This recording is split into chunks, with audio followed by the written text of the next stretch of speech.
시장은 악재를 딛고 1900선을 다시 목전에 두고 있습니다. 추가 상승을 좀 기대해봐도 좋을지 아니면 다시 한번 리스크 관리를 생각해 볼 때인지 3인의 전략에서 알아보도록 하겠습니다. 오늘 이 시간에는 머니투데이 방송의 이학명 전문위원과 하나대투증권 투자전략팀의 서동필 팀장 두 분 함께 하십니다. 두 분 안녕하십니까? 네, 안녕하세요. 시장 중심이 되는 키워드를 하나씩 확인해 보겠습니다. 먼저 5위부터 3위까지의 키워드를 화면을 통해서 확인해 보도록 하겠습니다. 오늘의 5위 키워드는 삼성 올해 47조 8천억 투자입니다. 삼성이 올해 사상 최대인 47조 8천억 원을 투자하기로 했습니다. 이는 지난해 투자 규모에 비해 12%나 늘어난 수치로 일부 관련주들이 주목받고 있습니다. 4위 키워드는 시티그룹 등 미 금융주 실적입니다. 미국 금융주 실적이 오늘부터 본격적으로 발표됩니다. 관련 내용에 대해 알아봅니다. 3위 키워드는 프랑스 국채 발행 성공입니다. 등급 강등에도 불구하고 프랑스 단기 국채가 성공적으로 발행되었습니다. 유럽 증시는 상승했습니다. 오늘부터 미국 금융주 실적 발표가 JP모건 체이스가 지난주에 발표하긴 했었지만 오늘부터 본격화된다고 보시면 될 것 같습니다. 오늘 밤에 시티그룹, 내일은 골드만삭스, 모레 모건 스탠리와 BOA, BOA 실적에 대해서는 관심이 특히 많은 것 같고요. 미국 금융주에 대해서 이렇게 실적에 관심이 많은 이유가 최근에 금융주가 많이 오버슈팅을 했습니다. 시장보다 좀 많이 상승을 했고 그 부분이 역시 미국 경제를 낙관하는 그 낙관론의 중요한 부분을 차지하고 있기 때문에 관심이 더욱더 높은 거였습니다. 이학년 위원께서 금융주 실적 어떻게 전망하는지 현지 분위기 좀 말씀해 주시고요. 금융주의 오버슈팅, 추가적인 시장 대비 추가 상승 이런 부분이 가능할지 이런 부분에 대한 생각도 좀 말씀해 주십시오. 네, 맞습니다. 올해 미국의 금융주는요, 물론 지난 금요일 날은 좀 약하게 마감됐지만은요, 업종별로 보면 S&P 10개 업종 중에 제일 많이 오른 것 분명히 사실입니다. 말씀하신 대로요, 어떤 펀더멘탈에 대한 뒷받침 분명히 얘기를 많이 하지만 실제보다는 크게 보면 워낙 많이 빠졌다는 것이 첫 번째 이유겠고요. 두 번째는 유럽의 아픔이 미국 은행으로서는 기쁩니다. 라는 다소는 역설적인 어떤 의지를 보이는 투자 전략가들이 제법 많은 것 또한 사실입니다. 뱅크 담당 은행 업종 애널리스트는 요즘 살만 났죠. 계속해서 재미가 없다가 2, 3년 동안 재미없다가 드디어 한번 주가 좀 반등을 시도하고 있다는 것 잘 아실 텐데요. 분명히 맞습니다. 이익은 상당히 증가하는 것으로 나오겠지만 실제로 보면 이익 때문에 지금 주가가 올라가는 것은 분명히 아니죠. 말씀드렸다시피요. 유럽에서가 어떤 은행권에 계속 문제가 되고 이렇게 유로화가 약해지면 결국 유럽에 담겨있던 돈이 결국 미국으로 올 수밖에 없다는 그런 상대적인 어떤 우세적인 논리가 있다는 것이고요. 정책적인 지원이 계속해서 은행권에 대한 계속 있다는 거가 분명히 어떤 주가 상승의 원동력이 된다고 보고 있습니다. 물론 변수는 분명히 있습니다. 미국 은행주가 계속 가기 위해서는요. 유럽이 어느 정도 지금 버텨나가면서도 유로화가 약해지는 그런 것이 어찌 보면 최상의 카드겠죠. 그러다 혹시라도 유로화가 정말 붕괴되던 나는 날에 붕괴되는 쪽으로 만에 하나 가면 미국의 은행들도 결국은 타격을 받을 수밖에 없지 않냐 보고 있습니다. 미국의 은행 아시다시피 유럽의 노출도가 계속 많은 것이 사실이기 때문에 실제 보면 악재가 불가피합니다만 지금 유로화는 근근히 버텨나가는 그런 쪽으로 간다 그러면 최상의 카드로 미국의 은행을 보는 시각이 있습니다. 다만 이제 우리 은행의 문제겠는데요. 여러 번 말씀드렸다시피 우리나라 은행들은 어닝에 대한 것은 여러 번 얘기 나오고 3년째 똑같은 얘기입니다. 애널리스트를 좋다고 하는 얘기 계속해서 나오겠지만 신뢰성은 좀 떨어질 수밖에 없다는 저 나름대로의 생각을 갖고 있고요. 정책의 지원을 받는 것이 아니라 정책의 불안전성을 계속해서 갖고 있죠. 언제 어느 때 정부에서 무슨 또 일을 벌일지 모르기 때문에요. 실제 보면 상당히 지금 마찬가지라고 봅니다. 지금 보면 오늘 주가 올라가는 것은 결국은 낙폭과대주에 대한 반등 그리고 크게 보면 원형 바닥을 그리는 기술적으로 얘기하는 분들 있을 정도로요. 워낙 재미가 없었다는 얘기죠. 항상 반등을 하다 하지만 결국 또 하루 이틀 2, 3주 지나가면 다시 저점을 보이고 있는 것이 은행주인데요. 이번에라도 좀 제대로 좀 올라갔으면 하는 마음은 저도 갖고 있습니다. 미국의 금융주 선호도가 높아지고 있다. 이 부분이 역시 낙관론을 뒷받침하는 부분인 것 같고 역시 이런 부분이 근데 국내 금융주 같은 경우는 제도 리스크 때문에 좀 동조하는 쉽지 않다 이런 말씀도 해주셨고요. 유로화 관련해서도 일단 뭐 유로화의 완만한 약세, 뭐 지지부진한 상황 이런 부분은 미국 금융주의 호재인데 혹시 뭐 유로화가 뭐 갑자기 단기간에 폭락한다든지 이러면은 역시 뭐 미국 금융주도 그 영향을 받지는 않을 수 없을 것 같습니다. 다음으로 유로존 얘기 좀 해보겠습니다. 프랑스 국채 발행을 뭐 낮은 금리에 성공적으로 발행을 했습니다. 성공을 했고요. S&P에서 무디스 같은 경우는 뭐 등급 강등할 가능성도 있지 않겠냐 이런 그 전망도 있었는데 트리플 A 안정적 전망을 유지하면서 당분간은 적어도 몇 달간은 뭐 등급을 하향할 가능성이 없다 이런 걸 좀 얘기를 했습니다. 반면에 EFSF에 대해서는 재빠르게 또 저희 등급을 트리플 A에서 더블 A 플러스로 강등을 했고요.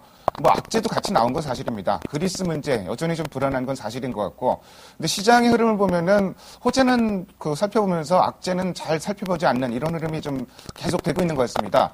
서동필 팀장께서 유로존 상황 좀 정리 좀 해주세요. 예, 말씀 들으셨다시피 지난주 말부터 이제 프랑스의 신용 등급을 강등하면서 시장은 이것이 이미 알려진 악재이기 때문에 더 이상 악재가 아니다라는 쪽과 여전히 악재다라는 쪽인데, 일단 주식시장과 환율시장의 반응을 보면 알려진 악재는 더 이상 악재가 아니고 불안했던 문제가 해결되면서 더 이상 이제 일종의 시장의 발목을 잡던 부담을 하나 떨쳐냈다 이렇게 보는데, 그렇게 보고 있는 것 중에 하나는 말씀 들으셨던 것처럼 프랑스가 어저께 이제 1년짜리 노트를 새로 발행을 했는데요. 1월 9일날 발행한 것보다도 더 낮은 금리에서 발행을 했고요. 저희가 주로 주목하는 10년 만기 이 국고채 금리도 오히려 지난 주말에 비해서 월요일에 소폭 하락하는 모습을 보여주었습니다. 그렇기 때문에 이 프랑스의 신용등급 강등이 결국 유로존의 금융위기로 확대되지 않을 것이다라는 것을 시장 지표들이 분명하게 보여줬다 이렇게 볼 수 있겠습니다. 하지만 이제 EFSF가 신용등급을 최상위 등급에서 한 등급 내려앉게 됐는데요.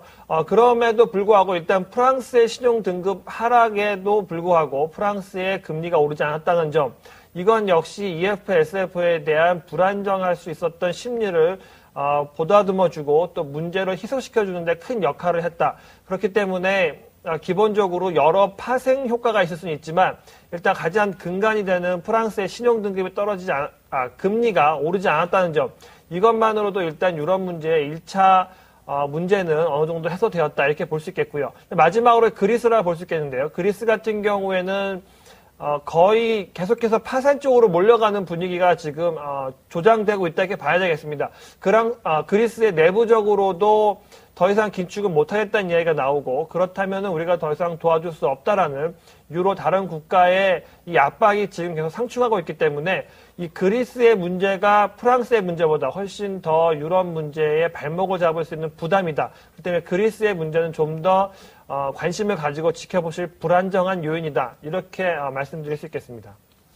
사실 뭐 최근에 유럽 국가들 보면은 국채를 발행을 하는데 지난번에 이탈리아, 스페인도 그렇고 단기물 발행이 좀 늘어나고 있습니다. 이게 뭐 아무래도 유럽중앙은행 그 대출이 3년짜리 대출이기 때문에 장기물 투자를 못한다 좀 이런 시각인 것 같은데, 그럼에도 불구하고 일단 뭐 장기물 금리도 일단 안정되어 있다. 그래서 뭐 심리적으로 좀 불안함을 좀 느낄 필요는 없을 것 같습니다. 다만 이제 그리스 문제에 또 계속 주목을 해야 될 것 같은데, 뭐 이 문제 관련해서는 18일부터 일단 뭐 그 민간 채권단하고 협상이 좀 재개되는데요. 그 결과로 좀 예의주시할 필요가 있을 것 같습니다. 다음으로 오늘의 2위 키워드를 화면을 통해서 확인해 보도록 하겠습니다. 오늘의 2위 키워드는 중국 4분기 GDP 성장률 예상 상회입니다. 4분기 GDP 성장률 8.7% 정도를 예상을 했었는데요. 뭐 그거보단 높았고 8.9%. 3분기에는 9.1%니까 둔화된 건 틀림없는데 예상치는 좀 넘었습니다. 뭐 중국 관련해서는 모멘텀 기대도 굉장히 많은데 서동필 팀장께서 글쎄 뭐 GDP 8.9% 이거 좀 어떻게 보시는지 말씀해 주시고요. 그래서 중국 지금 뭐 1분기 굉장히 둔화될 것이다 이런 얘기도 많은데 여기에 대한 생각도 좀 같이 말씀해 주십시오. 예, 저희 입장에서는 그러니까 오늘 나온 중국의 4분기 경제 성장률 8.9%가 시장을 전망하기에 가장 애매한 숫자다 이렇게 말씀드릴 수 있겠습니다. 시장에서는 오히려 이 시장 예상치인 8.7%보다 좀 낮은 한 8.5, 8.4 정도가 나오면 설 이전에 지급 준비율을 낮출 가능성이 훨씬 높아지기 때문에 긴축 완화에 대한 기대감으로 이것이 오히려 좋은 재료가 될 수 있을 것이다. 이런 기대감이 높았는데요. 8.9%가 나오면서 예상치를 높게 나오면서 좀 판단하기 어렵다 이렇게 볼 수 있겠는데, 하지만 아주 교과서적으로 보시면 될 것 같습니다. 예상했던 것보다 경제 지표가 좋은 거는 반드시 호재입니다. 이것이 낮게 나왔기 때문에 정치 효과를 빌어서 시장이 반등하기를 기대한다는 것은 너무 일회성 요인이다 이렇게 봐야 되기 때문에 기본적으로 우려가 컸지만 4분기에 중국의 경제 성장률이 양호했다는 점, 이것은 시장에서 좋게 해석하실 필요가 분명히 있습니다. 자, 이제 설 연휴를 앞두고 여전히 뭐 지급 준비를 낮출 것이냐, 이것에 대해서는 이제 다시 그렇다, 그러하지 않다라는 쪽으로 시각이 갈리게 될 건데요. 뭐 그렇다 손 치더라도 일단은 지급 준비를 낮출 가능성이 높지 않는가 이렇게 보겠고요. 1분기 경제 성장률은 여전히 8% 중반대가 될 가능성이 높아 보입니다. 지난해 4분기 수치가 좋게 나오긴 했지만 중국의 제조업 관련 지표들 분명하게 지금 위축되고 있는 과정이라는 점, 그렇기 때문에 지금 4분기가 좋게 나왔다 손 치더라도 전체적으로 경기 모멘텀이 위축되어 가고 있다는 점이 분명하기 때문에 기본적으로 올해 1분기의 수치는 작년 4분기의 수치보다 분명히 낮아질 거다. 그렇기 때문에 지급 준비를 낮출 가능성은 여전히 높은 상황이다. 이렇게 평가해 볼 수 있겠습니다.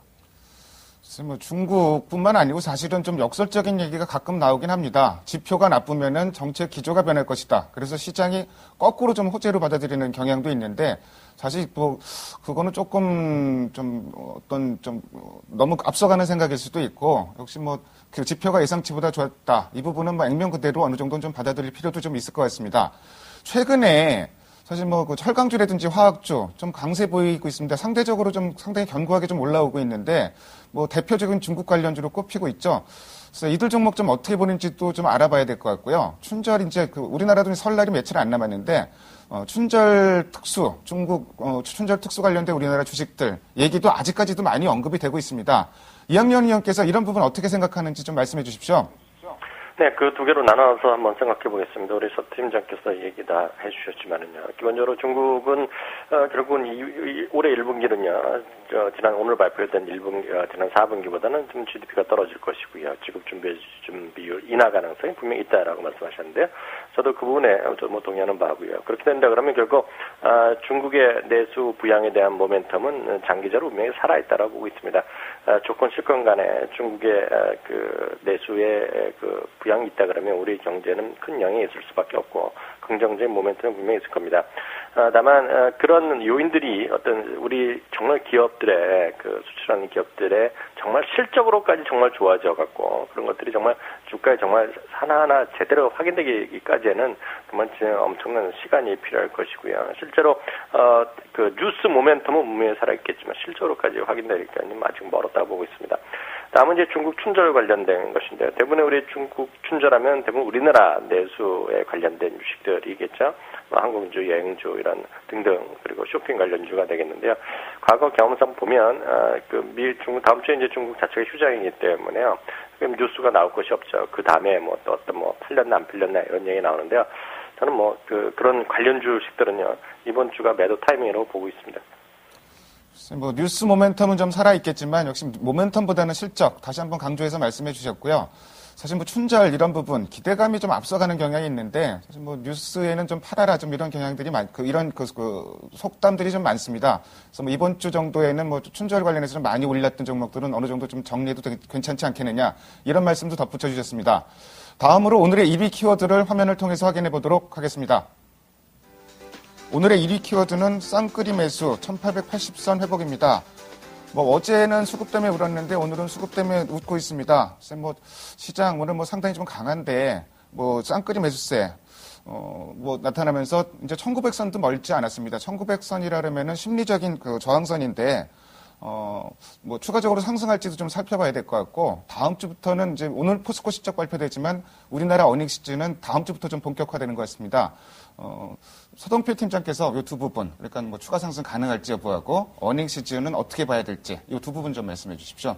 예, 뭐 추가 상승은 뭐 시장이 한동안 너무 오랫동안 1800과 1900, 크게는 1950과 1750 묶여 있었기 때문에 여기를 돌파할 수 있는 모멘텀이 있냐, 그러니까 모티브가 있느냐를 봤을 때는 사실 찾기 쉽지 않습니다. 프랑스의 신용등급이 강등되었다 손 치더라도 여전히 유럽의 위기는 현재 진행형이기 때문에 여기를 뚫을 수 있을 만한 재료 찾기 쉽지 않기 때문에 여전히 시장은 박스권에 묶여 있을 것이다. 그래서 1900선을 일단 1차의 저항선을 보는 것이 맞다 이렇게 보고 있고요.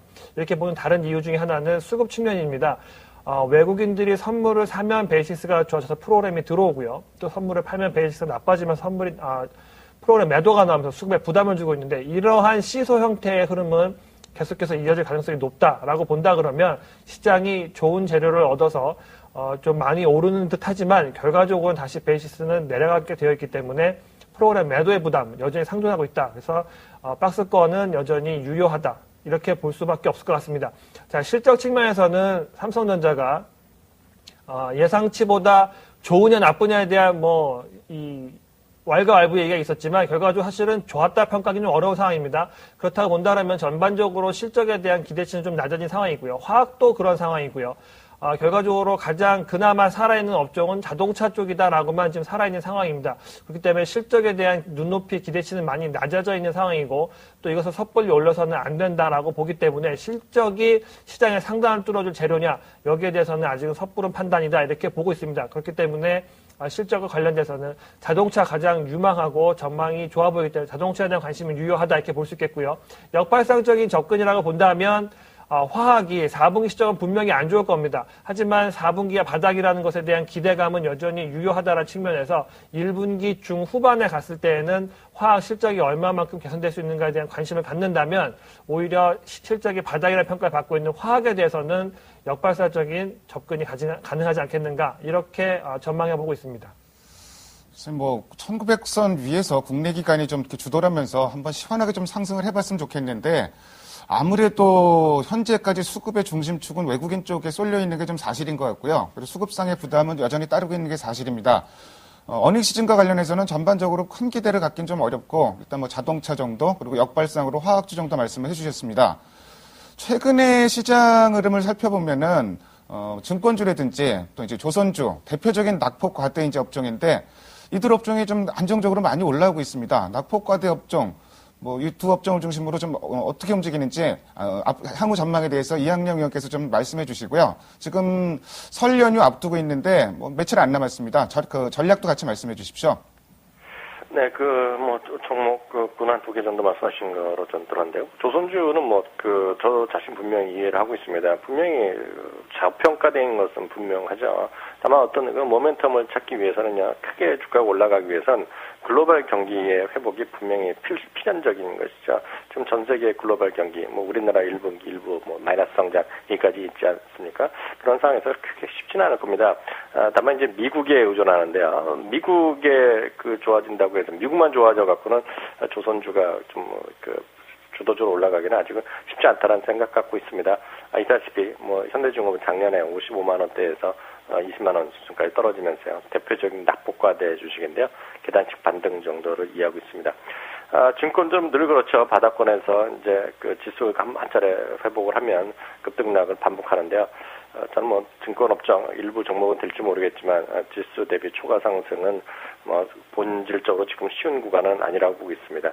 요즘은 경기 민감주로 하는 것이 오히려 훨씬 좋다라는 생각을 갖고 있습니다.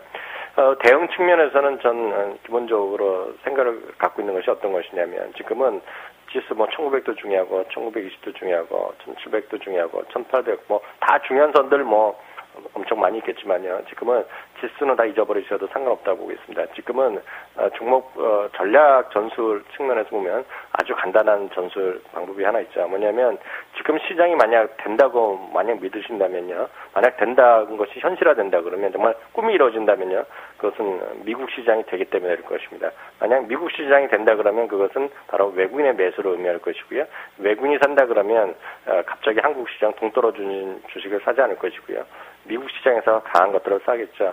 그것은 다름 아닌 경기 민감주라고 봅니다. 저도 전적으로 서 팀장께가 의견에 동조하는 것은 자동차가 선봉에 설 가능성이 매우 크죠. 아마 시장이 만약 된다 그러면요. 현대차의 사상 최고가부터 가능하리라 보고 있습니다. 일단 조선주 낙폭과대 업종 중에서 조선주는 저평가는 분명하지만 어떤 글로벌 경제 회복 모멘텀이 필요하다. 증권주 같은 경우는 코스피 대비 초과 상승은 좀 쉽지 않다 이런 말씀을 해주셨고요. 시장이 상승할 경우 이제 경기 민감주 중심으로 대응해라 이런 말씀을 이제 몇 번 강조해서 말씀해 주셨는데 역시 그런 부분 염두에 둘 필요가 있을 것 같습니다. 지금까지 5가지 키워드를 통해서 오늘 시장의 흐름을 살펴봤습니다. 오늘 두 분 말씀 잘 들었습니다. 감사합니다. 예, 감사합니다. 감사합니다.